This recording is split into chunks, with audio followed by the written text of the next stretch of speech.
All right, so this one's going to be quick because I've written a blog about this before. So I'm going to link that down below. But I just wanted to mention it on camera as well.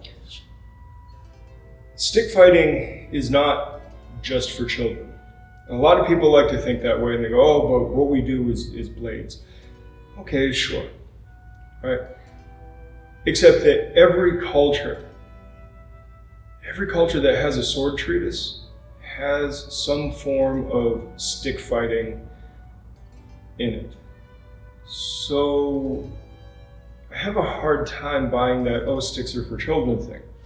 No, sticks are a training tool.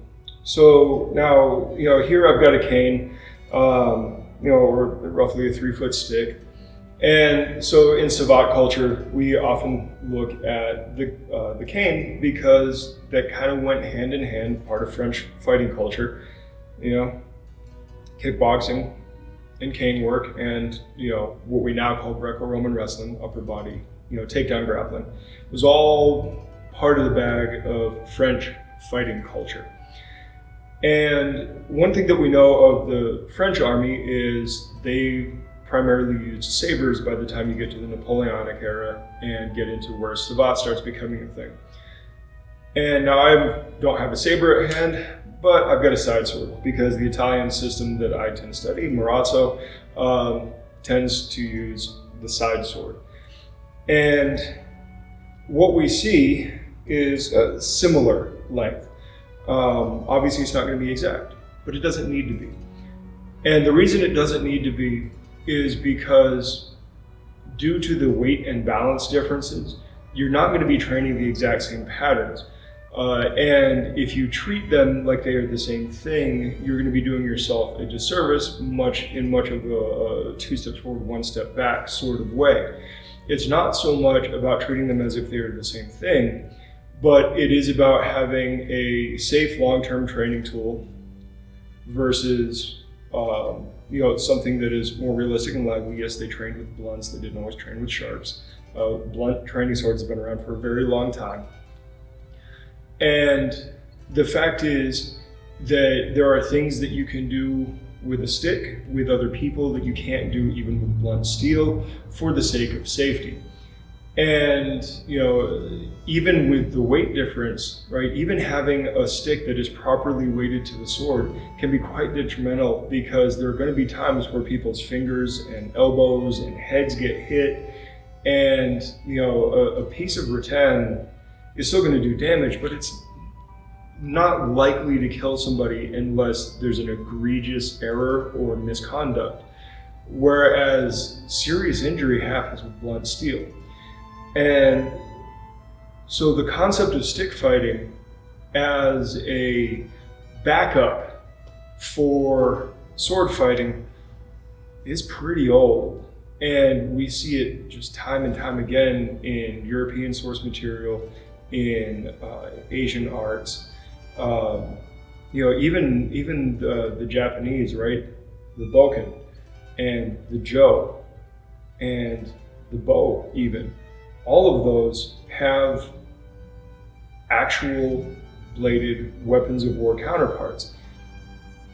And so the concept of using a stick is not some childish thing that we leave that to the side after you turn 18 because we do the real stuff. And it is just smug.